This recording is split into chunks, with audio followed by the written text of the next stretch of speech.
A lot of us have gone through life having glimpses into the mystery of our own predicament, of being a human, being a spirit in this material world, being eternal in a temporary existence. Some of us have had these realizations. And I don't know what enlightenment is, but I think it is found in these aha moments where we transcend the sort of temporary experience that we're all in to get a glimpse into something that is forever, to get a taste of the nectar of isness that we are just kind of in. I don't know for sure what enlightenment is, and I don't know if anyone can really say what it is, because I feel like any concept is probably not it. But it's an interesting thing to talk about.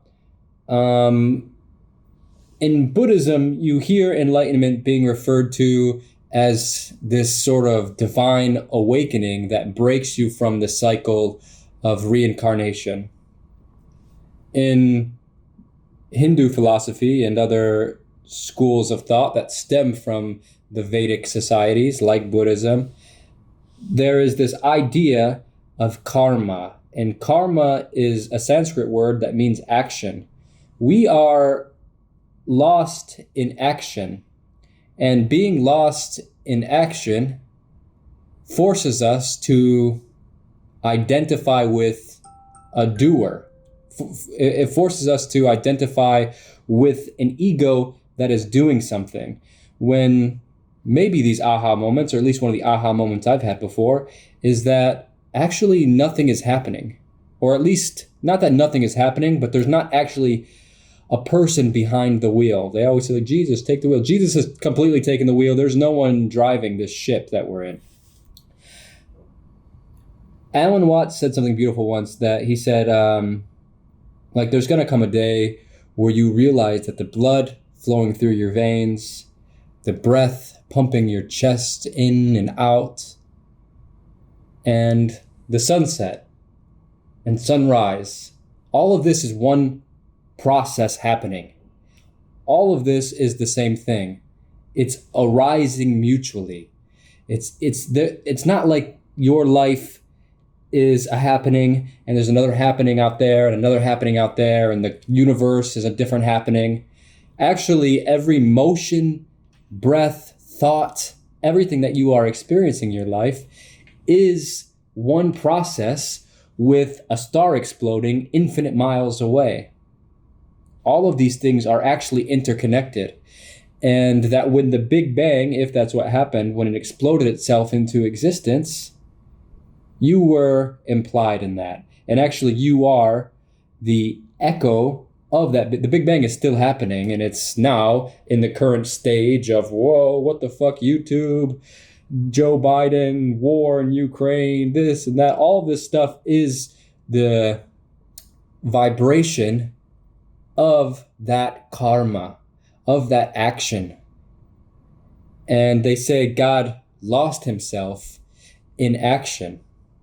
Who can say why any of this is playing out the way it's playing out?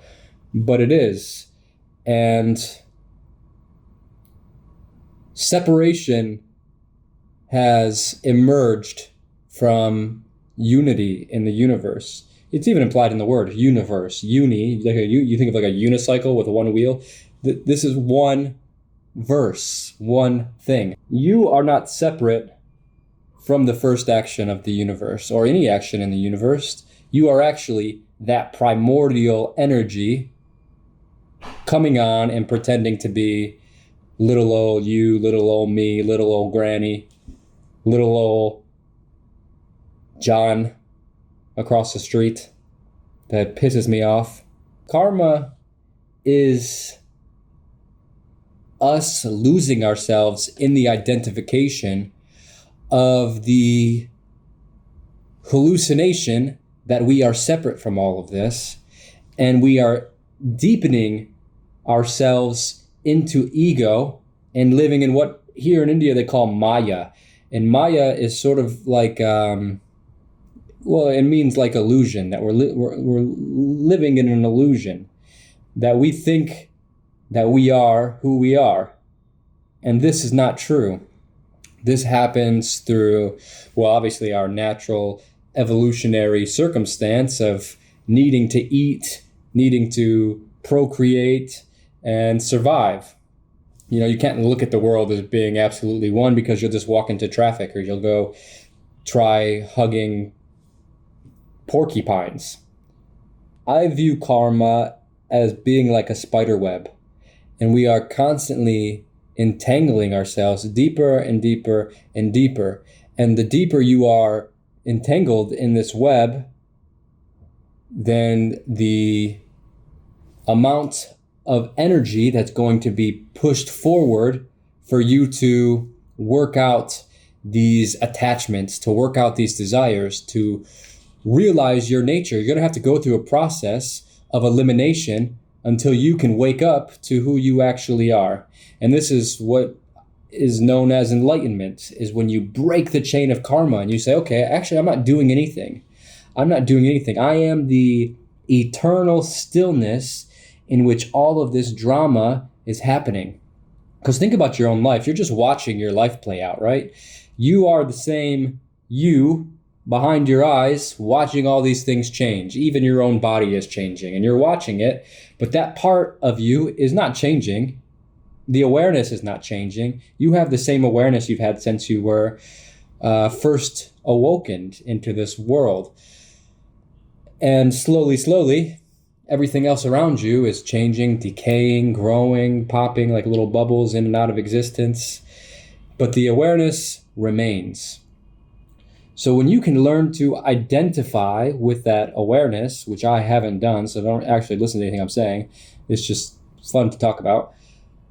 When you learn to identify with that awareness, then you can break the binds and chains of karma that keep you anchored to the illusion of the ego, to the illusion of the self. Anyone that's done serious meditation, or anyone that's taken some interesting drugs, may have awoken to this idea where you say, like, oh my God, I am so stupid. I thought I was all this drama. I thought I was all this theater. And in fact, I don't know what I am. I cannot be defined by any language, because language isn't it. Language is just this, what am I, Dakota? Am I this, do I have these hobbies? It's not who I am. These are all just a story that I identify with, so I don't freak out in my existence, or so I don't hug porcupines or walk into crazy Indian traffic. So the person that realizes this and that can grab a hold of this realization and actually hold it, not just a fleeting aha moment that we have temporarily when we're just looking at the stars or whatever inspires the moment for us, but actually when you realize it fully, then they say, the Buddha says, and other saints and maybe like Sanatana Dharma, Neem Karoli Baba, Ramana Maharshi, Sri Nisargadatta Maharaj, these types of people that, in my opinion, were really awakened souls, they say things like, you will merge into everything and realize that you are actually everything. And through that, you never die. You're eternal.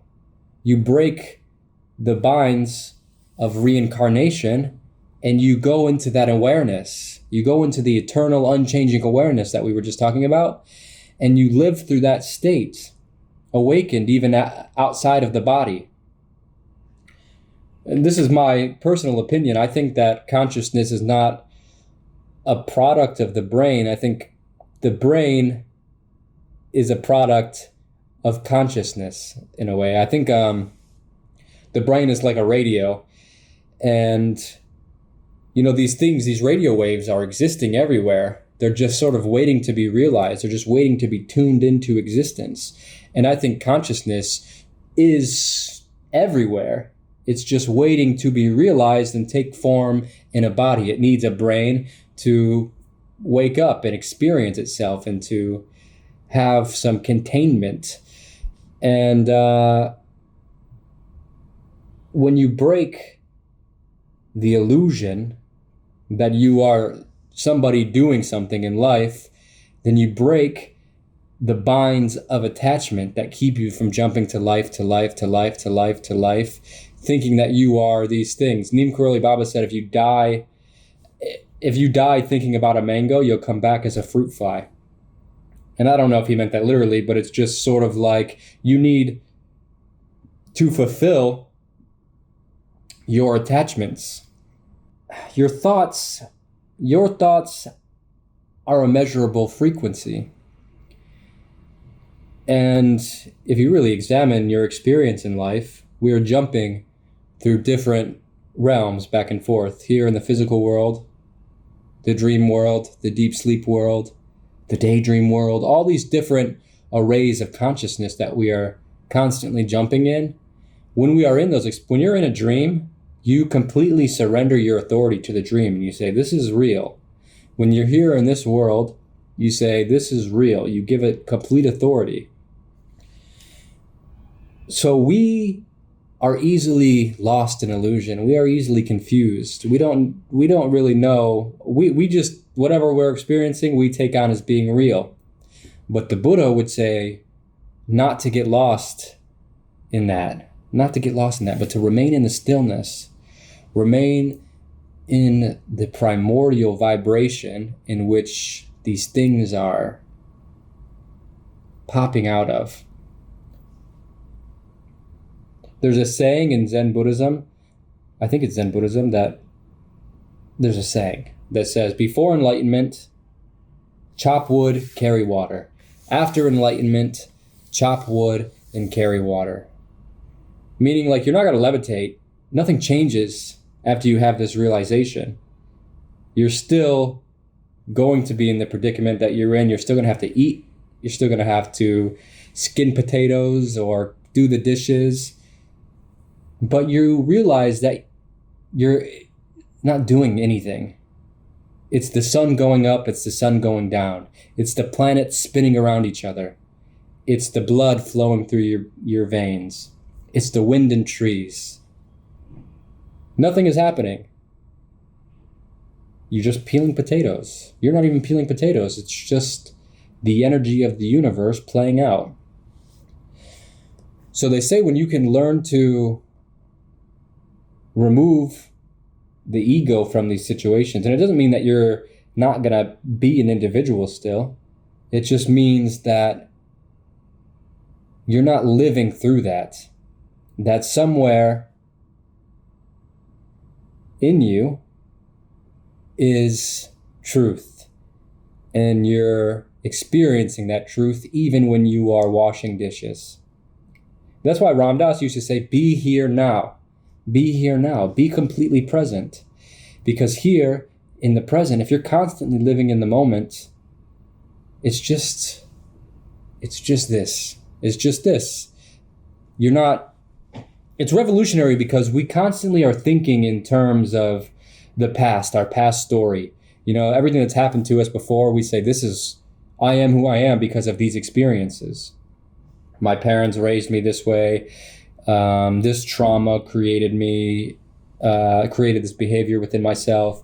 But these are just stories that we attach to because we need to have a story, or we feel as if we need to have a story. Because if we don't know who we are, then maybe we'll cease to exist or we'll go crazy. Maybe the whole point of existence is to realize that we are already perfect. Our traumas, all of these things that we go through are happening because we took some contractual agreement to wake ourselves up, to lose ourselves just for the bliss of coming back to ourselves. The breath in, right now we're in the breathing out process. You know, we're in the letting go of all of the shit process. Just so we can experience the beauty of the inhale again.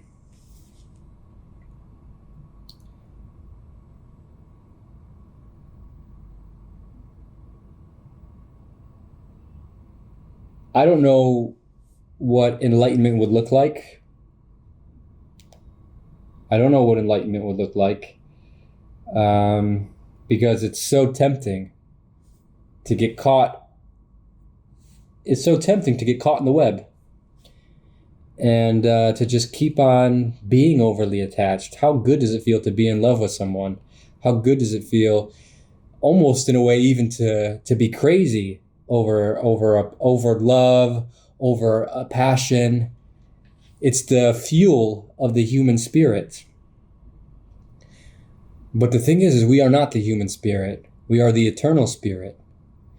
And it might take us lifetimes and lifetimes and lifetimes before we can awaken. You know, when Ramana Maharshi was dying, all of his devotees were like, they would call him Bhagwan, which is sort of like a name for God. They would say like Bhagwan, because they believed him to be enlightened. I also believe him to be enlightened. They would say like, please don't leave us, don't die, like we don't want you to die. And he would just say like, where can I go? I'm already everywhere. I'm not the body. I'm not my body. You guys, did you not listen to anything I said? I'm not my body. I am eternal. I am you. I'm in your heart. I am here and now when you need me. My favorite quote from Nisargadatta Maharaj is, he said, love tells me that I'm everything. I'm all of this. My heart tells me this, that I'm you and you're me. But my wisdom tells me that I'm nothing. And between the two, my life flows. And maybe this is what the Buddha meant when he said that the middle way is the best.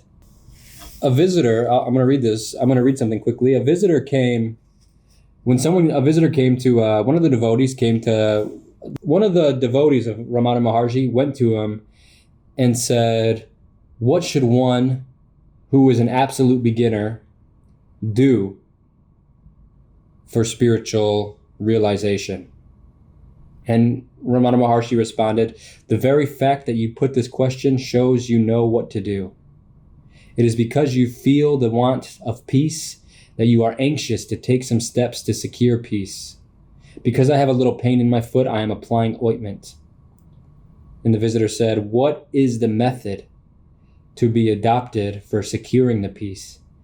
The conception, this is his answer, the conception that there is a goal and a path to it is wrong. We are the goal or peace always. To get rid of the notion that we are not peace is all that is required.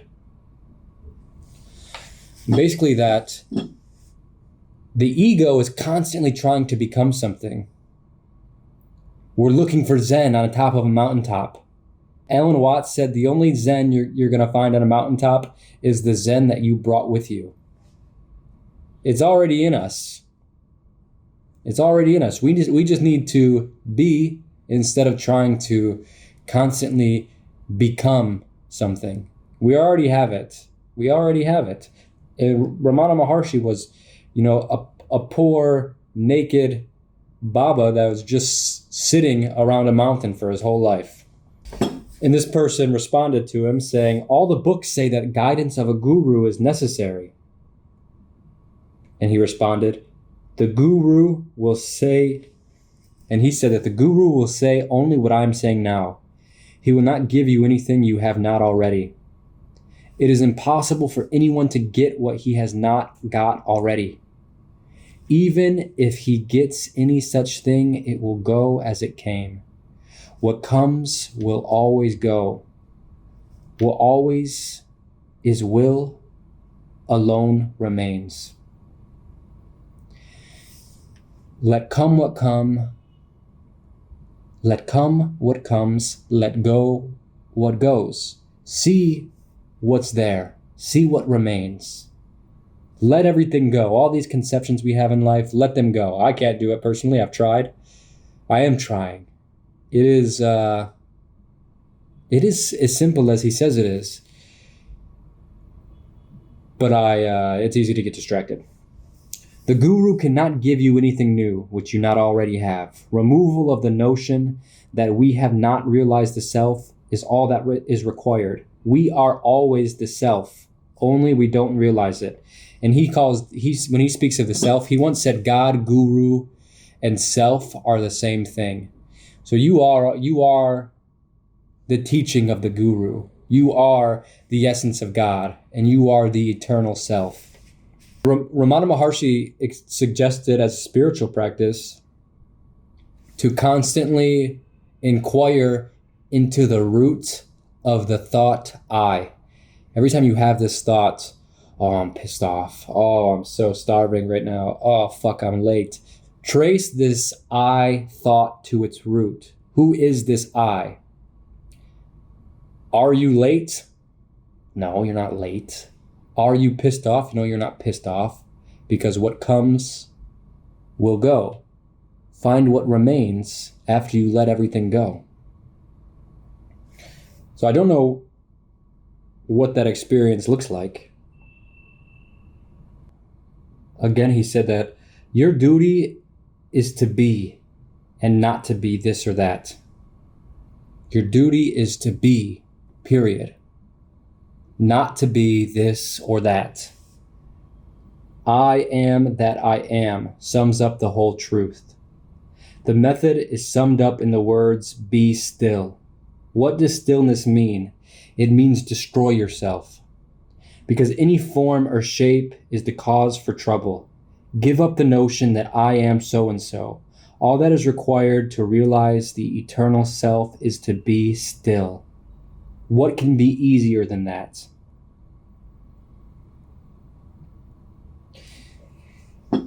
Our entire lives, our entire culture has severed us from being able to do these things, to do these practices. The thing about these Vedic cultures is that they had systems, communities, and guidelines and spaces for these practices to be nurtured into realization. Where can we do this in our society, in our Western world of consumerism and egomania, which is fun, which is also why we're here. You know, you're a human being. What's the problem? You know, there's no, it's not bad. It's not bad. It's why we took birth. You know, we took birth to become attached, to have the beauty of, I love my mom. I don't want to destroy all these things that I love, but I'm going to lose everything I care about one day. It's all temporary. Krishna in the Bhagavad Gita said, life is for that which is already dead.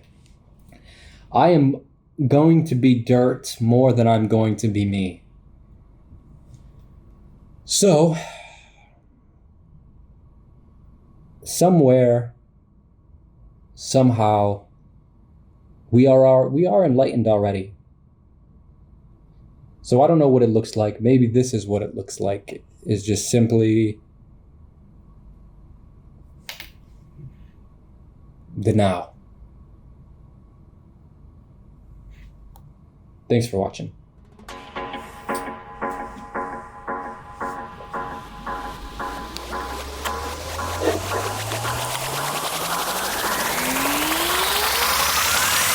Did you know that Lord Shiva listened to high tech?